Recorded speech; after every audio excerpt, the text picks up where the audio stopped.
dentro de esos, como ustedes podrán darse cuenta, pues tenemos la petición, la acción, la prevención y el proceso. Estos conceptos jurídicos son, por supuesto, fundamentales y de carácter material. En nuestro programa, como ustedes podrán darse cuenta, se nos pide, en torno a esta temática, desarrollar lo siguiente.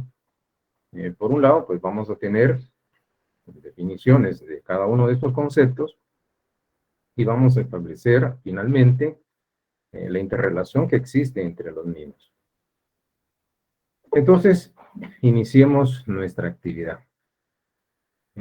Veamos de alguna manera, y esto por supuesto es necesario mencionarlo, aparece el concepto de la denominada petición. En este caso, los autores se han pronunciado en torno a este tema y nos han indicado algo interesante, y es que, en primer lugar, se habla de la petición para referirse a un derecho subjetivo público. Si ustedes recuerdan, en nuestra anterior sesión, o básicamente cuando nosotros desarrollamos el derecho subjetivo, hace algunas semanas atrás, se habló de que un derecho subjetivo va a ser público para referirse a las facultades que los particulares tienen frente al poder público. Por supuesto que si para nosotros representa un derecho subjetivo, para el Estado representa un deber jurídico. Entonces, partamos de este aspecto. La petición tiene esa categoría de ser un derecho subjetivo público, los particulares lo hacemos valer frente al Estado. Se ha dicho también que hay una nota que lo distingue y es el carácter relativo, porque al este concepto de la petición le va a corresponder una obligación o un deber jurídico muy especial de ciertas personas determinadas. Y ustedes podrán darse cuenta de que estas personas determinadas son las autoridades, son sujetos que van a detentar en los distintos órganos de poder del Estado, pues el poder público. Es a ellos hacia quienes se dirige la petición. Obviamente ellos han de resolver lo que se les está solicitando y, por supuesto, hay que informar a través de la debida notificación al peticionario la decisión que se ha tomado. Claro, es importante determinar que existe un tiempo para que pueda resolverse esa petición. Bueno, entonces, si tenemos ya un marco previo de qué corresponde o a qué se refiere un derecho subjetivo público como el de petición, yo les voy a plantear una manera en la que desde hace varios años he desarrollado este tema, este concepto, y básicamente se los voy a presentar en este momento. Como ustedes pueden darse cuenta, cuando nosotros hablamos de la petición, vamos a ver dos ángulos en cuanto al enfoque jurídico se refiere. Por un lado, vamos a tener el criterio de cómo se entiende la petición desde el punto de vista del derecho procesal. Y vamos a analizar brevemente en cuanto a la teoría general del proceso que se ha dicho en torno a lo que constituye la petición. Ese sería el primer punto. El segundo es desde el punto de vista del derecho constitucional.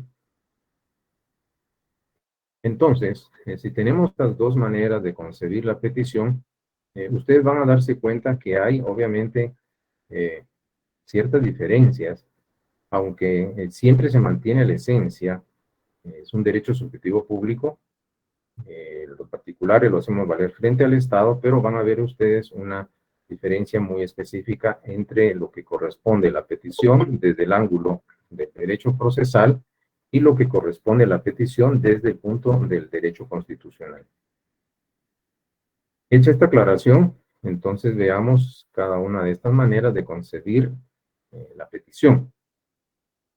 Si ustedes se percatan, en el caso de la primera forma de concebir la petición, pues vamos a encontrar, obviamente, un significado en los términos que aparecen en su pantalla. Noten que, desde el punto de vista procesal, estrictamente procesal, la petición va a ser entendida como el requerimiento que se dirige a un juez para que dicte una resolución de contenido determinado. Entonces, lo que estamos viendo es que esa petición implica requerirle, solicitarle a un sujeto que está investido, por supuesto, de poder público, en este caso está investido de jurisdicción, es el juez. Lo que le estamos pidiendo básicamente es que dicte una resolución judicial. En este aspecto de las resoluciones judiciales, podría mencionarles que en nuestro ordenamiento jurídico, en la ley del organismo judicial, en Guatemala se establecen tres tipos o clases de resoluciones judiciales que obviamente los órganos jurisdiccionales pueden dictar dentro del debido proceso. En este caso, del 141 de la ley del organismo judicial, que es el artículo específico, y otros siguientes que contemplan lo que es como clases de resoluciones judiciales, los decretos, los autos y las sentencias. Por supuesto, decretos, autos y sentencias son tres tipos de resoluciones judiciales que los jueces en el ejercicio de su función jurisdiccional van a emitir o dictar dentro de un debido proceso. ¿Qué es un decreto? ¿Qué es un auto? ¿Qué es una sentencia? Pues ustedes del 141, ley del organismo judicial en adelante, pues pueden indagar un tanto a qué se refieren. Obviamente, de estas tres clases de resoluciones judiciales, la más común conocida es la sentencia. Pero esto no obsta que existan otras resoluciones que dictan los jueces dentro del debido proceso.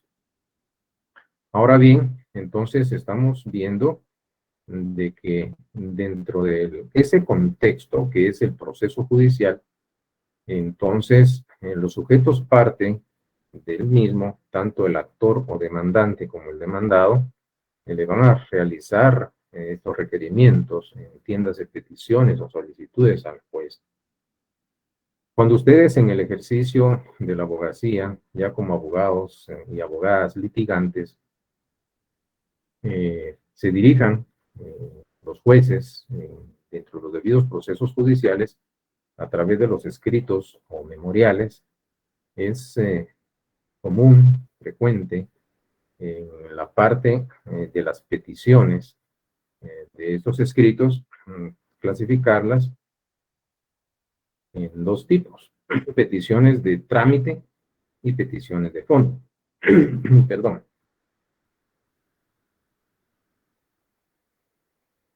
Si fuese una demanda para iniciar un proceso por fijación de pensión alimenticia, obviamente, pues, vemos que de alguna manera en el memorial de la demanda va a haber una petición, obviamente se va a dirigir a un juez de familia por la materia que esto corresponde, y vamos a determinar, entre otras, por supuesto, algunas peticiones. En las peticiones de trámite, que serían que se admita para su trámite la presente demanda en la vía del juicio oral de fijación de pensión alimenticia, por supuesto, promovido por la señora XY en contra del señor BCJ, y que se forme el expediente respectivo, que se tome nota del lugar que señalo para recibir citaciones y notificaciones, y que se tenga como mi abogado, director y procurador en el presente asunto al abogado Federico Guillermo Huitzayala. Son peticiones de trámite. Pero también tenemos peticiones de fondo, tales como, y escuchen bien, que se declare con lugar la presente demanda en la vía del juicio oral de fijación de pensión alimenticia promovido por fulana de tal en contra de sutano, y se le condene obligado, se establezca, se fije un monto por concepto de pensión alimenticia a favor de su señora esposa, XYZ, la cantidad es 5,000 quetzales mensuales. Otra, que se condene en costas, en este caso, al demandado. Si ustedes se dan cuenta, claro, en caso de las costas procesales, son los gastos en los que va a incurrir el actor o demandante, en este caso, pues, la esposa, va a incurrir en gastos, tiene que contratar abogado, tiene que realizar algunos desembolsos económicos para poder hacer valer en juicio un derecho subjetivo. Entonces, la condena en costas procesales. Y ustedes pueden ver que se les realizan peticiones. Y es por eso de que en el contexto eminentemente procesal se entiende la petición como requerimientos dirigidos al juez. ¿Para qué? Le pedimos que dicte, que resuelva. En este caso, dentro de un debido proceso. Ahora, en otro contexto, habíamos mencionado, y aquí quiero que fijen ustedes su atención, a la petición desde el punto de vista del derecho constitucional. Y si ustedes se fijan detenidamente, acá asume de la petición una categoría muy especial. Es un derecho fundamental que va a tener, obviamente, el ciudadano para dirigirse a los poderes públicos. ¿Con qué finalidad? Pues comunicarles un hecho, un estado de cosas y requerirles, solicitarles una actuación favorable. Por supuesto de que como garantía constitucional, la petición puede ejercerse ya sea en lo individual o colectivamente. Ahora, ustedes pueden darse cuenta la amplitud que presenta la petición desde el punto de vista constitucional. Es una garantía fundamental, es un derecho fundamental. ¿A quién se dirige? No especifica. En la petición desde el punto de vista del derecho procesal es al juez o al magistrado, pero acá es a autoridades de los distintos poderes públicos. Y si bien es cierto, en la petición desde el punto de vista estrictamente procesal, son los sujetos parte dentro del proceso, quiénes son el actor o demandante y el demandado, ellos tienen legitimación activa y pasiva dentro de un proceso. Pero acá, obviamente, estamos viendo de que este derecho constitucional de petición, como garantía fundamental que es, pueda ser extensiva, ya sea en lo individual o colectivamente. Y aparte de ello, no se circunscribe o no se limita únicamente a los jueces. ¿Se dan cuenta de esto? Ahora, siempre dentro de este contexto del derecho constitucional y la concepción que tiene la petición, podría comentarles a ustedes que todavía encontramos alguna clasificación. A nivel constitucional, podemos ver, tomando en consideración lo que aparece regulado en nuestra constitución política, podemos ver un derecho de petición de carácter general y un derecho de petición de carácter específico. ¿Y en qué consisten estas dos variantes del derecho de petición a nivel constitucional? Pues entonces, veamos los artículos respectivos y ustedes van a encontrar unas diferencias muy interesantes en cuanto a la manera de concebir el derecho de petición en el ámbito constitucional. Por lo tanto, les presento en primer término lo regulado en el artículo 28 de la Constitución Política. Este artículo 28 nos plantea lo siguiente: derecho de petición. Los habitantes de la República de Guatemala tienen derecho a dirigir individual o colectivamente peticiones a la autoridad, la que está obligada a tramitarlas y deberá resolverlas conforme a la ley. Tendrán algunas preguntas relacionadas con este primer párrafo. ¿Quiénes están legitimados para realizar peticiones? Los habitantes de la República de Guatemala. ¿De qué manera lo pueden hacer? Ya sea de manera individual o colectiva. ¿Y ante quién o frente a quién realizan la petición? Ante la autoridad. ¿Qué autoridad? Cualquiera. Cualquiera. Un ministro de Estado, un gobernador departamental, un presidente de la República, o a un Congreso de la República, a un consejo municipal o a un alcalde municipal. Cualquiera. Cualquier autoridad. Obviamente, esto conlleva dos cosas: la obligación de tramitarlas, y cuando decimos tramitarlas es que no necesariamente la decisión a esa petición efectuada va a ser favorable. Puede ser favorable o puede ser desfavorable. Pueden conceder o pueden denegar lo que se está solicitando, pero hay que tramitarlas. Esa es una obligación. Y aparte debe resolverlas conforme a la ley. En materia netamente administrativa, el término para resolver peticiones y notificarlas, resoluciones respectivas, no puede exceder de 30 días. Ese es un punto interesante. Luego aparece este último párrafo del artículo 28 constitucional, que nos dice, en materia fiscal, para impugnar resoluciones administrativas en los expedientes que se originen en reparos o ajustes por cualquier tributo, no se exigirá al contribuyente el pago previo del impuesto o garantía alguna. He de contarles a ustedes alguna, cierta historia de esta última parte de este artículo.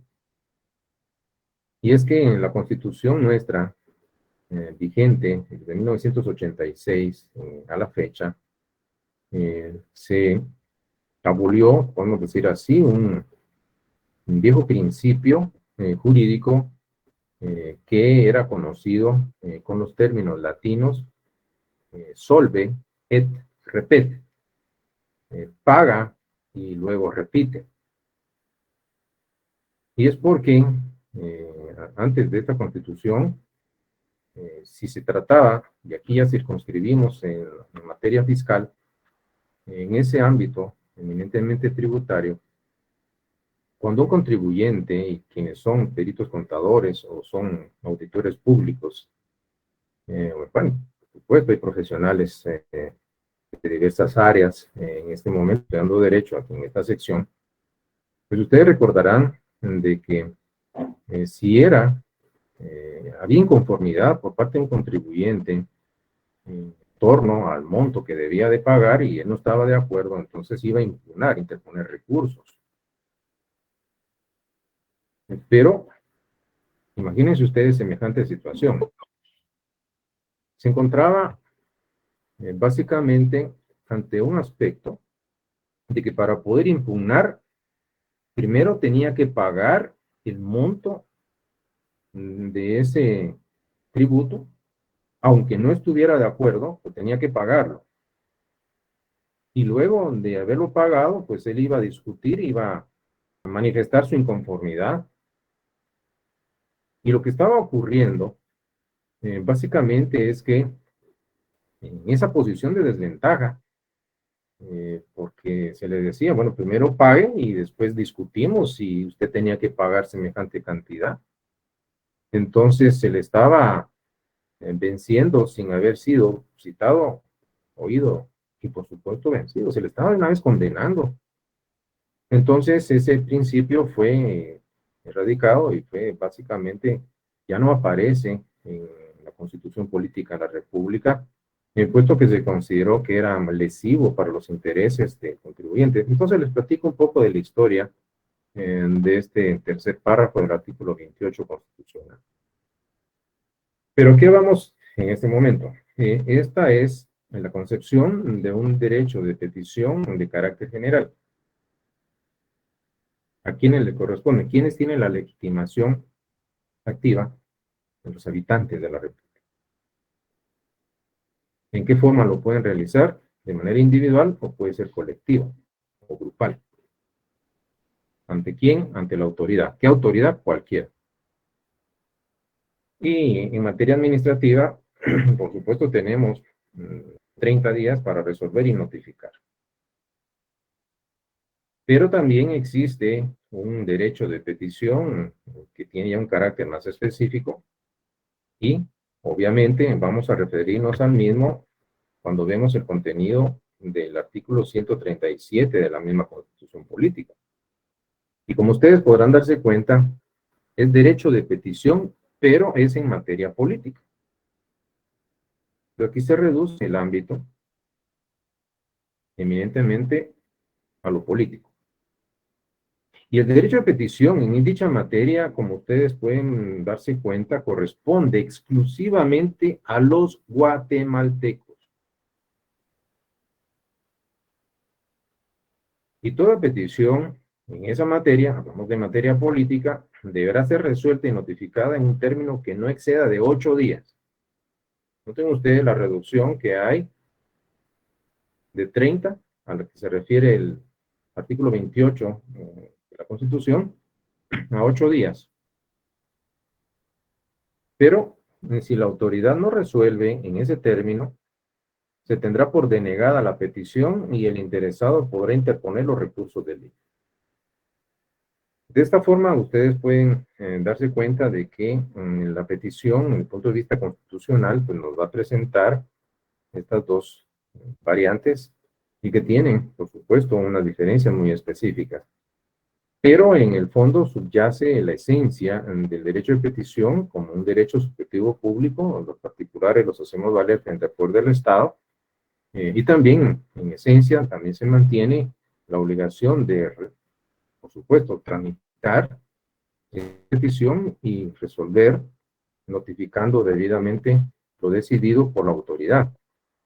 Esto no significa que la autoridad esté obligada y que acceda a lo que nosotros estamos solicitando. Pueden denegar lo que estamos pidiendo, pero tienen que resolver, tienen que tramitar y resolver, y aparte de eso, hacerle saber mediante la notificación respectiva al peticionario. Esto es lo que podríamos platicar entonces de este denominado derecho de petición. Entonces, ¿qué tenemos? Pues claro, hay otros conceptos.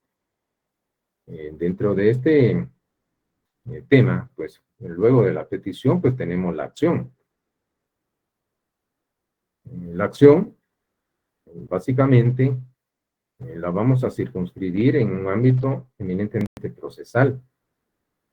Y puesto que, claro, es un derecho subjetivo, siempre es público, ¿qué conlleva esa facultad que tenemos los sujetos de derecho o personas, tanto individuales como colectivas, para pedir o solicitar a los órganos jurisdiccionales, aquí ya delimitamos la autoridad, la aplicación de las normas jurídicas a casos concretos, con el propósito de esclarecer una situación jurídica dudosa? ¿Será que Arturito es padre de Juan? ¿Será que es su hijo? Hay que discutir en un juicio de paternidad y filiación extramatrimonial.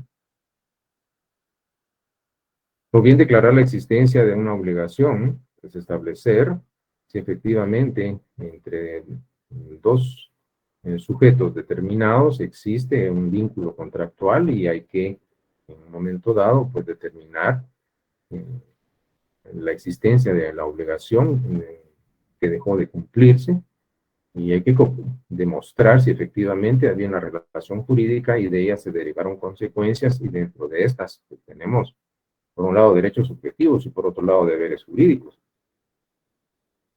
O podría ser que ya no se discuta una situación que sea dudosa, es suficientemente claro, Ya no se discuta si existe o no una obligación, porque es fehacientemente demostrable la existencia de la obligación, y lo que se pretende a través del debido proceso es hacer efectivo el cumplimiento de esa obligación. Y tenemos una vía ejecutiva. Entonces, estos son aspectos importantes. Lo interesante de la acción es que así como cuando ustedes toman la llave de su vehículo, ya sea de 2 o de 4 ruedas, la insertan en el starter y lo arrancan y ponen en marcha la mecánica operacional del vehículo. Pues a través de la acción lo que se hace es exactamente algo similar o análogo, y es que la acción, a través del ejercicio de la misma, se promueve el debido proceso. Esta es obviamente una de las funciones que tiene la acción, y es por eso de que se ha dicho en torno a este concepto jurídico fundamental, de que es un derecho subjetivo. Claro, es público, ya sabemos por qué son públicos, es autónomo, por el cual la persona pues tiene la facultad, es el derecho de recurrir a la autoridad judicial para que declare la existencia de un derecho o que preste el auxilio, usando, por supuesto, ese ejercicio coactivo. Y esto es así porque ustedes saben que es una función eminentemente pública, la función o actividad jurisdiccional. La función, actividad o técnica jurisdiccional, si nosotros recordamos el contenido de nuestro artículo 203 constitucional, pues nos dice que la actividad jurisdiccional o la función jurisdiccional corresponde con exclusividad absoluta a la Corte Suprema de Justicia y demás tribunales creados o reconocidos por la ley.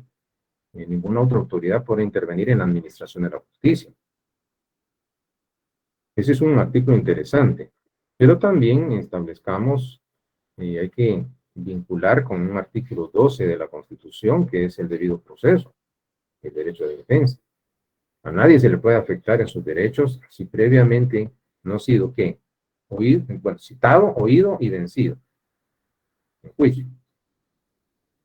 ¿Ante quién? Ante un juez competente y según un procedimiento legal y preestablecido. Entonces, dado que está proscrita o radicada la aplicación de la justicia por mano propia, entonces es un deber jurídico originario del Estado, pues, aplicar el derecho a casos concretos, puesto que el Estado se reserva para sí el ejercicio de la función jurisdiccional. Esa función jurisdiccional implica que ciertos órganos de poder del Estado están investidos de jurisdicción. Y este concepto jurídico, claro, lo vamos a ver posteriormente. Desde el punto de vista etimológico, la jurisdicción proviene de dos vocablos, juris dictio. Algunos hablan de jus dicere. Y básicamente, vemos, el significado etimológico es dictar o decir lo que es conforme a derecho.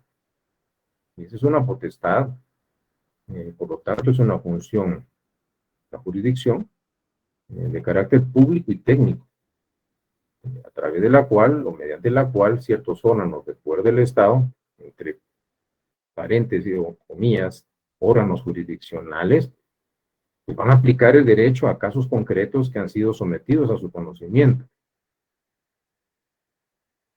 Si nosotros vemos entonces el concepto de la acción, es esa facultad que tenemos. Por eso se dice, en terminología jurídica, vamos a accionar ante los órganos jurisdiccionales. En otras palabras, se les va a solicitar formalmente la iniciación de un proceso para dirimir un conflicto de intereses entre partes determinadas. Y es así entonces como nosotros vamos a centrar nuestra atención en la acción como un concepto jurídico fundamental, y ya ustedes ven en el ámbito del derecho procesal, pues es protagónico ese concepto de acción. De alguna manera existen algunas clasificaciones en base a los regímenes de la acción. Puede ser una acción, por supuesto, que se promueva a instancia de parte o puede ser de oficio. Y esto implica de que si es instancia de parte, será solo un sujeto que va a estar claramente determinado y solo a él le va a corresponder el ejercicio de la acción. Nadie más lo va a poder hacer por él.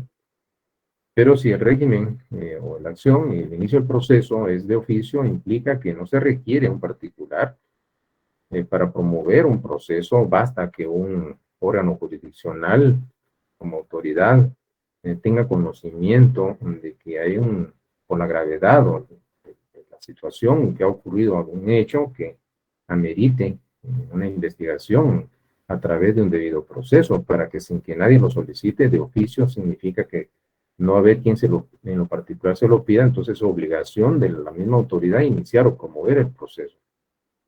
Puede haber una acción en un momento dado que puede ser eminentemente privada, puede ser pública, puede ser mixta, y hay algunos regímenes que ustedes van a ver en torno a la acción en el próximo semestre, cuando vean la teoría general del proceso. Entonces, en esto consiste básicamente el concepto de la acción. Es un concepto jurídico fundamental, y ustedes pues ya básicamente pues tienen una idea de a qué se refiere este concepto. Se ha dicho, en otras palabras, desde el punto de vista técnico, es una facultad o es un poder constitucional de promover la protección jurisdiccional de un derecho subjetivo, que sería otra definición de acción. Hay quienes pues hablan de que es el derecho de instar. El derecho de instar implica a la apertura de una instancia. Instancia es entendida como un nivel de conocimiento desde el punto de vista del debido proceso. Es excitar, es estimular, es provocar la actividad jurisdiccional del Estado. Por eso les decía, es como cuando ustedes introducen la llave en el starter y lo arrancan, promueven toda esta mecánica operacional del vehículo, que lo mismo se hace con la acción. ¿Cómo inicia el proceso? A través de la acción. Bueno, entonces tenemos esta noción y espero que vayamos en la secuencia y en el sentido que quiero que ustedes comprendan de la importancia que tiene este concepto jurídico fundamental. Lo ven desde el punto de vista eminentemente procesal, es protagónico en este concepto jurídico fundamental, y por lo tanto es necesario poderlo conocer.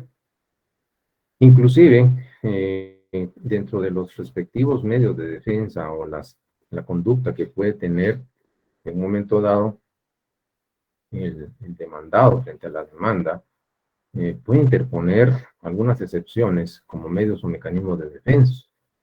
Entonces, por ejemplo, si una persona demanda, pero no le corresponde a ella el régimen de la acción, puede interponerse una excepción de falta de personalidad en el actor o demandante.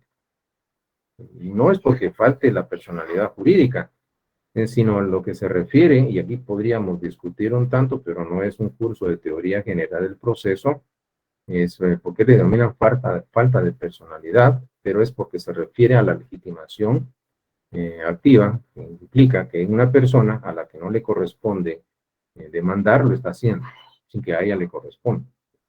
Está promoviendo, ejercitando el derecho de acción. O podría ser que en un momento dado, demandado en su defensa, promueva una excepción, en este caso de falta de personalidad en el demandado. Es decir, bueno, tiene todo el derecho de demandar, pero no soy yo el que le debe, es otra persona, por lo tanto yo no voy a figurar como un demandado dentro de un proceso. Se equivocó de demandar. Bueno, y así podríamos ir platicando, pero ese es un punto interesante. Y ustedes ven, en el ámbito penal, por ejemplo, hay delitos que son de acción privada, otros son de acción pública, otros son de acción mixta. Entonces, algunos delitos por el régimen de acción le corresponde solo a las víctimas ofendidos y a nadie más. Otros, por supuesto, por la gravedad del hecho delictivo, pues basta que la autoridad tenga conocimiento de que ha ocurrido un delito de acción penal pública para que, sin que nadie se lo pida, formalmente inicie un proceso. Claro, vemos que dentro del contexto eminentemente constitucional y también de su ley orgánica, el Ministerio Público va a ser, obviamente, el que está investido para el ejercicio de la acción penal pública. Entonces, y hay otros regímenes de acción que requieren, por supuesto, una instancia de parte, en particular solicita, y posteriormente ya la autoridad, en un momento dado, pues va a promover de oficio el proceso, y por eso se habla de una acción de carácter mixto. Pero en esto se circunscribe la acción, es esa potestad, esa facultad de solicitar formalmente la iniciación de un proceso, y tiene esa categoría de derecho subjetivo público. Bueno, continuemos. No hay tanto de qué platicar. Entonces, como ustedes pueden darse cuenta, acá aparece otro concepto de la pretensión. De la pretensión, pues ya habíamos platicado algo. ¿Recuerdan ustedes los elementos materiales de la relación jurídica, especialmente en el objeto del derecho? Pues aquí basta recordarles que la pretensión es sinónimo de solicitación y conlleva la intención dirigida a la obtención de algo. ¿Recuerdan ustedes la relación de la pretensión con la prestación que habíamos hablado? Elementos materiales de la relación jurídica, objeto del derecho.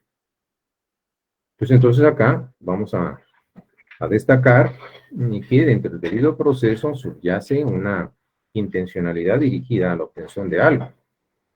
Cuando el actor o demandante promueve una acción, pretende algo, que le paguen, por ejemplo, y utiliza la vía del debido proceso. El demandado, por supuesto, lo que él pretende es no pagar. Tiene intencionalidad dirigida y se va a defender. ¿Cómo es posible que me vuelva a cobrar? Yo le pagué, voy a demostrar que ya le pagué. Entonces, en las dos vías, tanto activa como pasiva, el actor o demandante y el demandado pues van a tener pretensiones procesales. Y a eso se refiere, obviamente, el concepto de la pretensión. Y ese algo que se pretende no es ni más ni menos que una prestación, ya lo habíamos platicado, la prestación se refiere al contenido o al objeto de las obligaciones, consistente en un dar o entregar, en hacer algo, o bien abstenerse de realizar un determinado comportamiento. Entonces ya tenemos a estas alturas la petición, tenemos la acción, y acabamos de mencionar la pretensión. Pero estos conceptos se desenvuelven o desarrollan dentro de un campo, y lo interesante, cuando nosotros vemos la pretensión en el ámbito procesal, claro, ya que habíamos indicado que es la intencionalidad dirigida a la obtención de algo, básicamente vemos una declaración de voluntad que una persona realiza, por supuesto, ante un juez. En el debido proceso, pues tenemos un actor o demandante y un demandado. Y, por supuesto, tiene frente a sí un adversario. Recuérdense que al final es el juez el que decide a través de la sentencia. Obviamente, la pretensión va en esa dimensión de intencionalidad dirigida, puesto que hay una declaración de voluntad, lo que se pretende es obtener algo. No es solo llegar a saludar al juez, es para que el juez intervenga y que por supuesto se le demuestre fehacientemente, ya sea de una parte procesal o de otra, a quien le asiste la razón y sea así como lo de él decida en sentencia. Luego, por supuesto, de realizar la debida valoración de los medios de convicción o de prueba que se le presenten. Recuerden ustedes que el juez pues, no es un adivino, no tiene una bola de cristal para saber qué fue lo que ocurrió, tiene que demostrarse ante el juez a través de las pruebas respectivas. Y aquí en el derecho probatorio van a encontrar ustedes un sinnúmero de aspectos muy interesantes en torno a incidencias que se pueden dar dentro de un proceso judicial.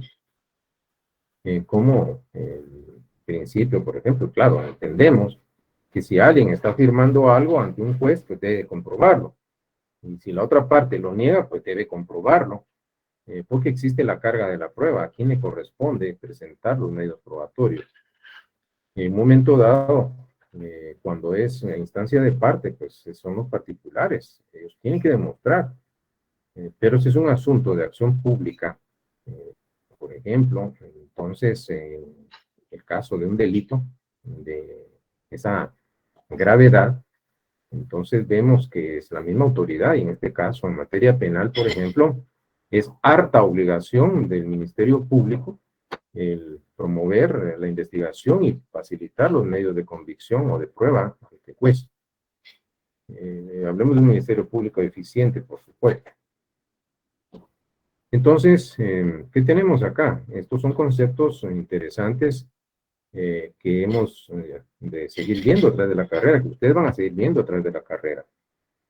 Entonces, la pretensión es el objeto de todo proceso judicial. Está fundamentado en un derecho de acción que ha sido concedido por la ley. Ya saben ustedes a qué se refiere la acción. Este se materializa a través de una demanda que formula el actor, es el que ejercita el derecho subjetivo público de acción ante el juez. En este caso, hablemos del órgano jurisdiccional.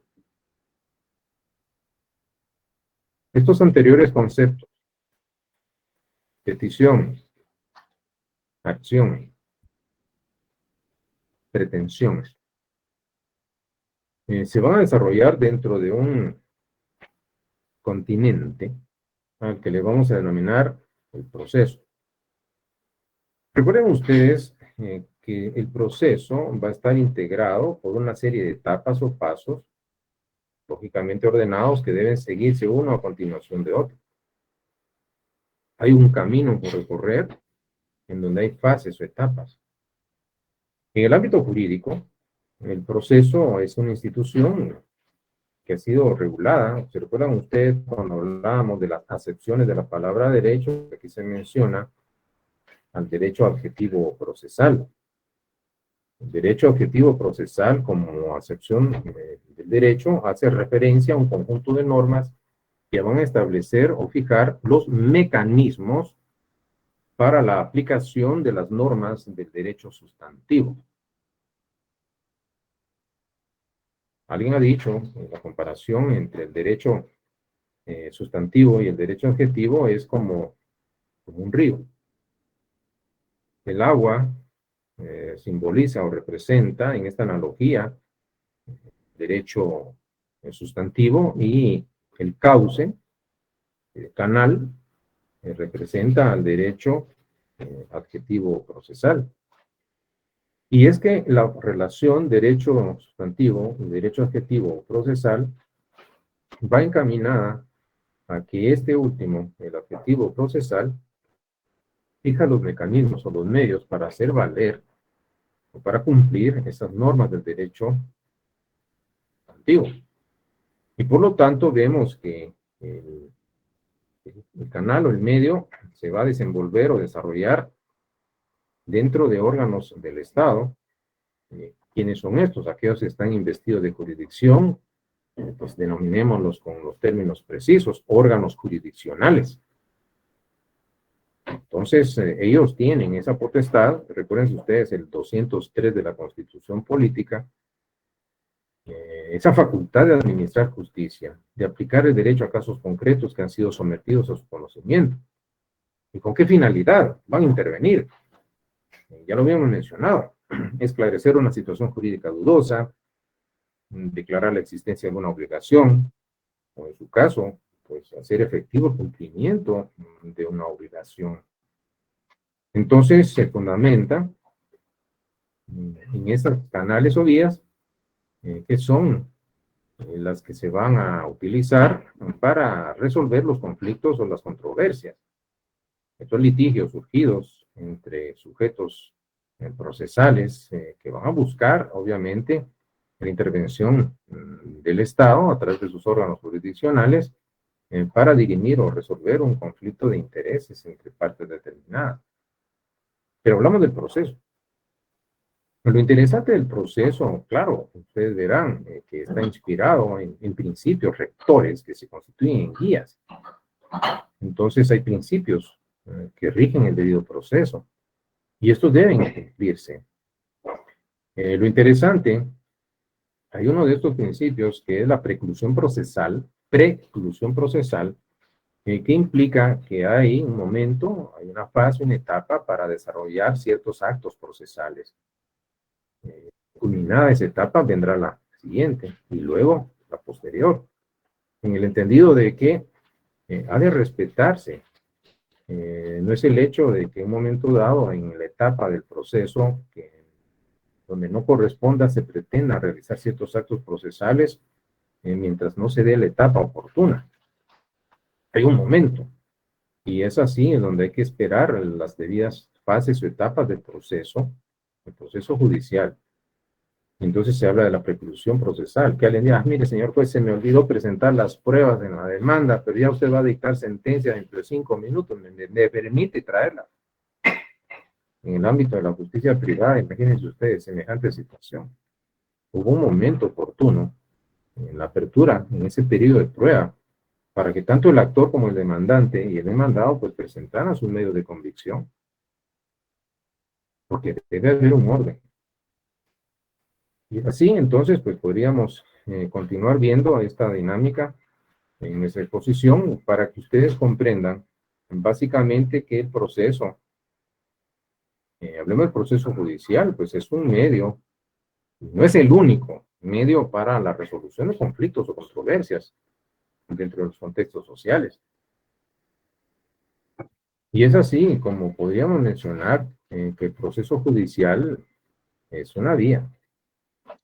Pero cuando hablamos nosotros de métodos de resolución de conflictos, pues vamos a encontrar que algunos de ellos son calificados o clasificados como métodos heterocompositivos, y dentro de estos métodos heterocompositivos, pues podemos ubicar el proceso judicial y el proceso de arbitraje, por ejemplo. El carácter heterocompositivo de este método de resolución de conflictos consiste en que la decisión a esa controversia va a depender de la voluntad de alguien ajeno al conflicto. Y tanto el actor o demandante y el demandado van a atenerse a lo que alguien ajeno a ellos decida. ¿Y quién es ese alguien ajeno? Pues dentro del proceso judicial va a ser el juez y dentro del proceso de arbitraje va a ser el árbitro.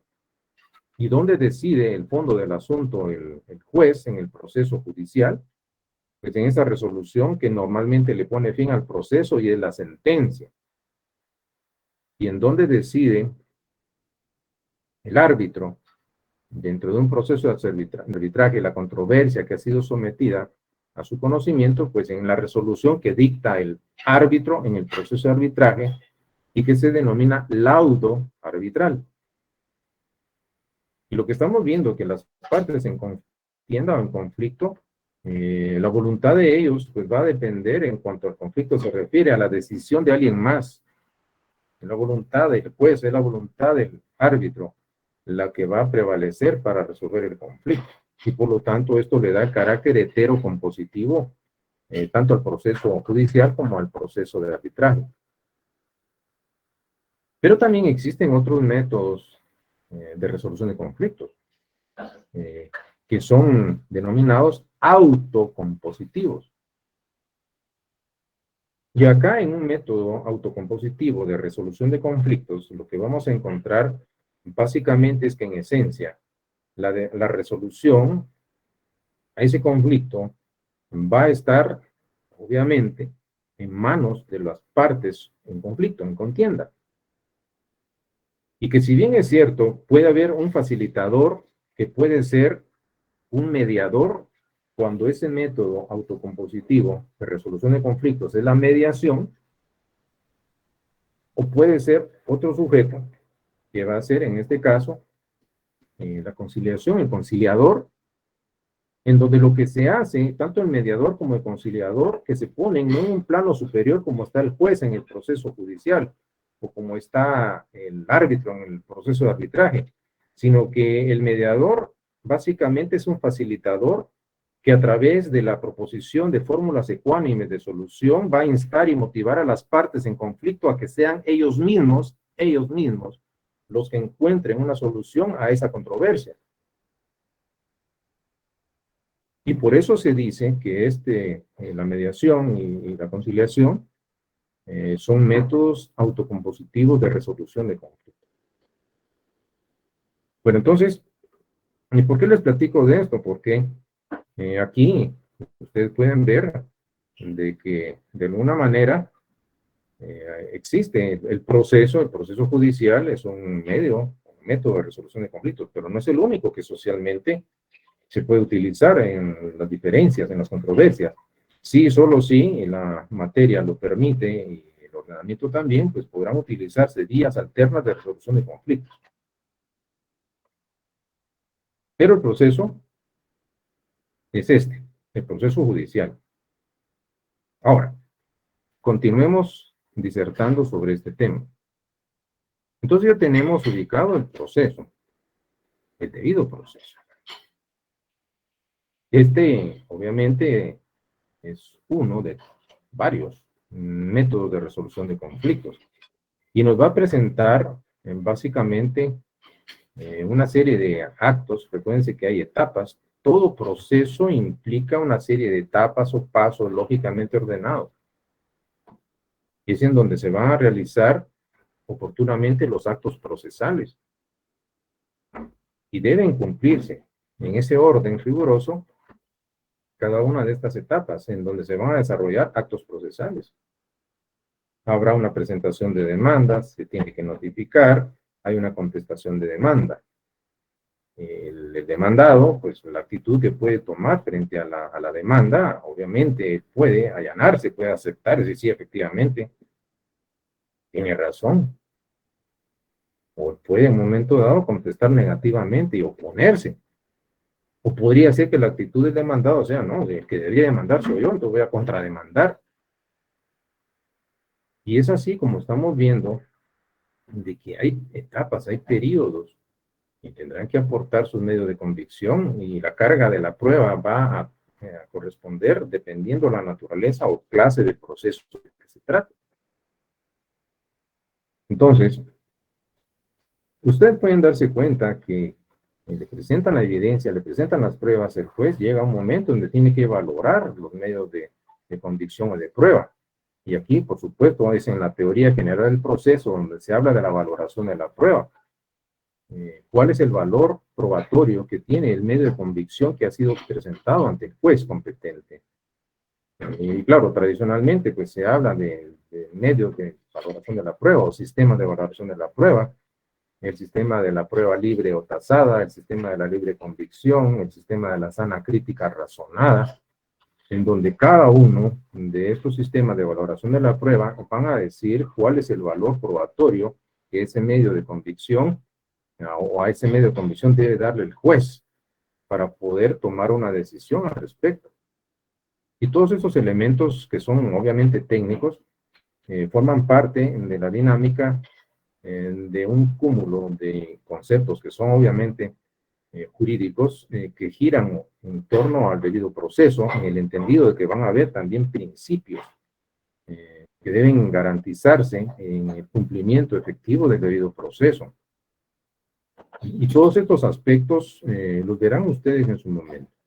Pero en el proceso encontramos una serie de etapas donde se van a desarrollar los actos procesales. Y esto obviamente va encaminado, porque a eso es la función del debido proceso, es resolver un conflicto, solucionar una contienda, una controversia. Y esto le corresponde decidirlo al juez. Bueno, entonces tenemos algo interesante. Y es que en esa dinámica vemos que el proceso hace referencia, así como lo hemos estado indicando, a esto, una serie, una secuencia, es un conjunto de actos, yo les denominaría procesales, que tienden a la actuación de una pretensión fundada, mediante la intervención de órganos del Estado instituidos especialmente para ello. Y pueden ver ustedes en la manera tan técnica y tan elegante de definir al proceso. Y claro, no solo es de, en un momento dado, aprenderse de memoria una definición, hay que comprender lo que se está diciendo. Aquí se habla de una serie de actos, claro, son actos procesales. ¿Qué es un acto procesal? Una actuación de una pretensión fundada, en primer lugar, ¿qué es una pretensión? La intervención de órganos del Estado instituidos especialmente para ello, pues bastaba con la definición para cortar la intervención de los órganos jurisdiccionales. Aquí teníamos que saber quiénes son los órganos del Estado que están instituidos especialmente para ello. En el fondo, lo importante es la comprensión de esos componentes básicos y que se hacen esenciales en cada concepto jurídico. Ahora, en este orden de ideas, y de hecho lo que les estoy dando en este momento es una cátedra de teoría general del proceso. Recuerden ustedes que nuestro curso se denomina Introducción al Derecho.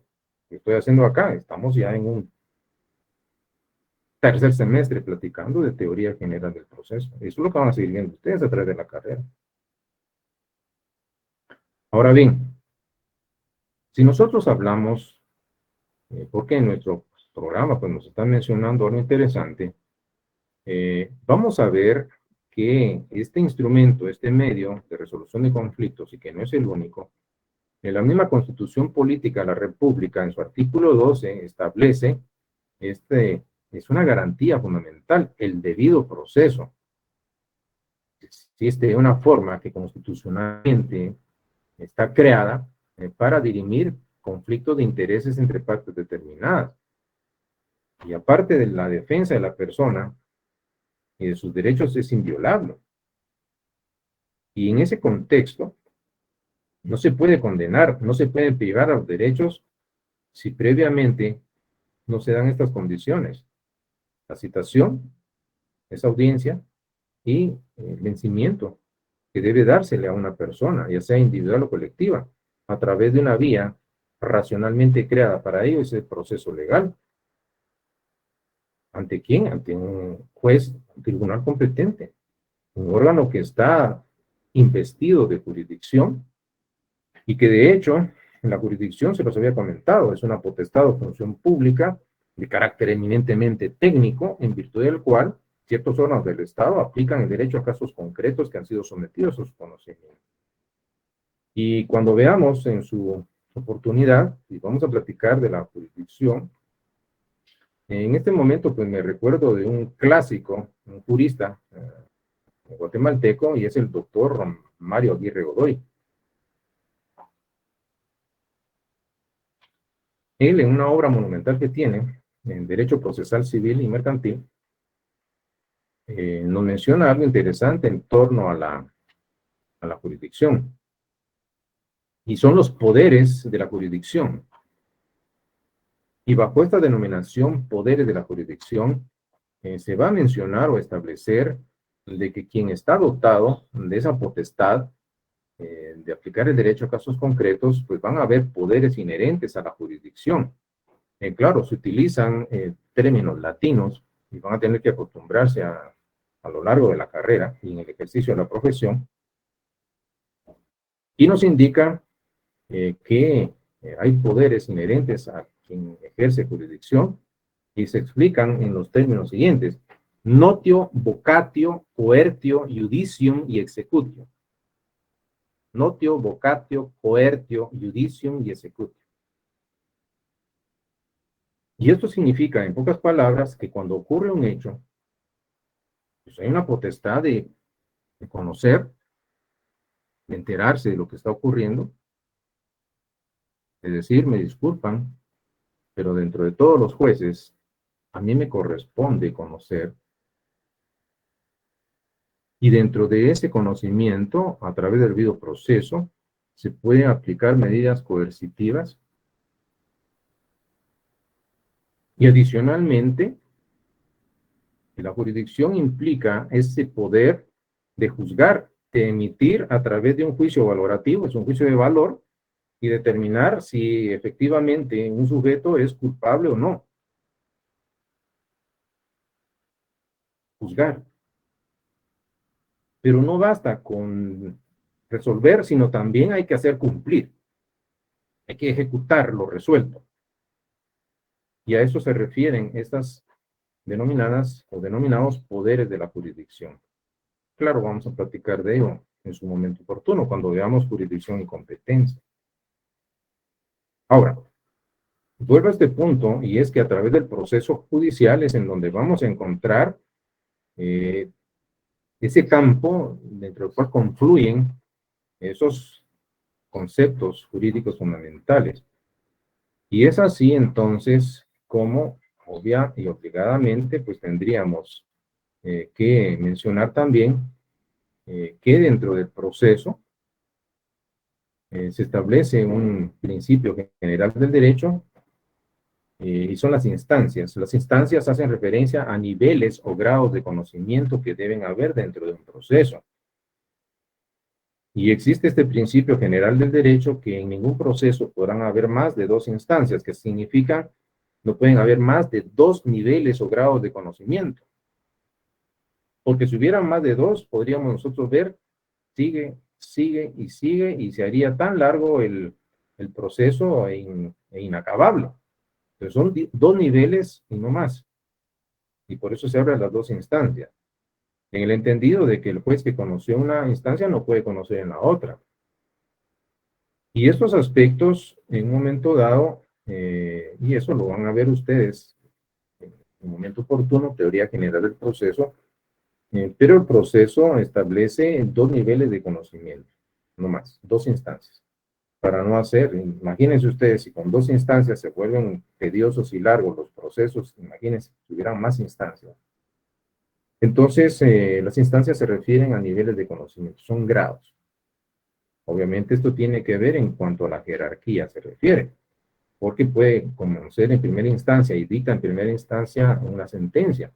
Y claro, puede haber un recurso, alguien de los sujetos que fue vencido en primera instancia está en desacuerdo, pues puede, por ejemplo, a través de una apelación, apelar la sentencia de primera instancia y este caso va a entrar a un nivel o grado de conocimiento superior y que se iría, por ejemplo, a una sala de la Corte de Apelaciones en donde quienes van a decidir van a ser tres magistrados. Si en primera instancia dictó la sentencia un juez, en segunda instancia van a ser tres magistrados. ¿Y esto qué significa? Y claro, y que se encuentra en un nivel superior jerárquicamente dentro de la estructura del organismo judicial. En la segunda instancia, tres cosas pueden hacer y es confirmar, esto es ratificar la sentencia dictada en primera instancia, pueden modificarla o la pueden revocar, que son tres aspectos que puede hacer un órgano jurisdiccional que es superior. Obviamente estamos hablando de una sala de la Corte de Apelaciones que jerárquicamente tiene un grado superior que un juez de primera instancia. Entonces, por eso es que se mencionan esos dos niveles o grados de conocimiento. En un proceso pueden haber más de dos instancias. Bueno, podríamos seguir platicando algunos aspectos, son bastante técnicos, pero creo que en este contexto está la misión cumplida en cuanto a que ustedes inicialmente comprendan, ya después en su oportunidad van a encontrar incidencias y aspectos más detallados de las instancias, pero son grados o niveles de conocimiento. Continuamos por acá. Y viene una situación interesante, y es el hecho, por supuesto, de concatenar o interrelacionar estos cuatro conceptos que hemos estado mencionando en el catálogo.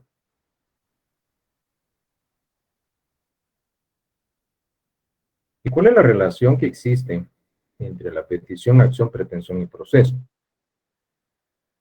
Entonces, en lo que viene a continuación, pues no les va a ser a ustedes extraño, porque hemos estado platicando, pero ordenemos nuestras ideas y fijemos nuestra atención en la interrelación que existe. Porque si ustedes se dan cuenta, estos conceptos no son dispersos, sino que tienen ahí un denominador común, hay un punto de conexión y van a confluir ellos básicamente en lo siguiente.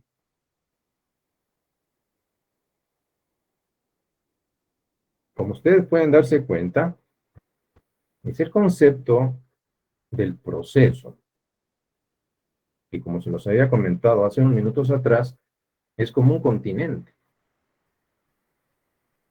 dentro del cual van a viabilizarse los conceptos de acción, pretensión y petición. La interrelación de estos conceptos mencionados se refiere a la influencia o el influjo que tiene un concepto jurídico fundamental, y es el proceso.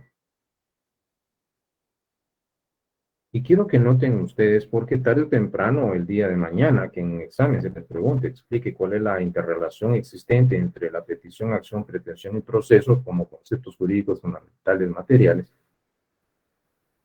Entonces, ustedes podrán darse cuenta y podrán explicar sin ningún problema de que, ¿recuerdan ustedes esta seña de la acción cuando introducen la llave en el starter y arrancan? Pues claro, es a través de la acción que se da inicio al debido proceso. Toda la mecánica operacional del debido proceso inicia con la acción. Hay que accionar. Ya sabemos que es acción. Entonces, con la acción inicia el proceso. Arranca el proceso. Se pone en marcha la mecánica operacional del debido proceso. Y dentro del proceso, claro, vamos a entender que hay una intencionalidad dirigida por los sujetos parte del mismo, tanto del actor o demandante como del demandado. Pues hay pretensiones procesales. ¿Qué es lo que pretende el actor o demandante? Que le paguen el dinero que le deben. ¿Y qué es lo que pretende el demandado? Pues no pagar. Ya sí, una pretensión procesal. Hay una intencionalidad dirigida a la obtención de algo. Uno quiere que le paguen, el otro no quiere pagar. Pero adicionalmente, ya ustedes saben que dentro del proceso se le van a hacer solicitudes o requerimientos al juez a través de los memoriales o escritos. O pueden haber peticiones orales cuando el procedimiento lo permita.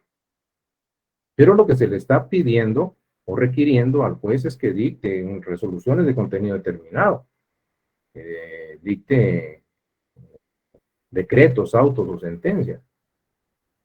Y por eso ustedes pueden ver que en ese concepto totalizante, que es el proceso, confluyen los conceptos de acción, de pretensión y por supuesto de petición.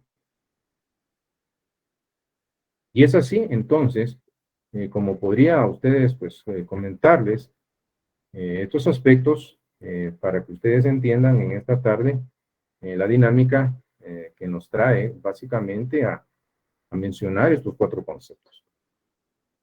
¿Qué no nos queda? Pues está habiendo tiempo.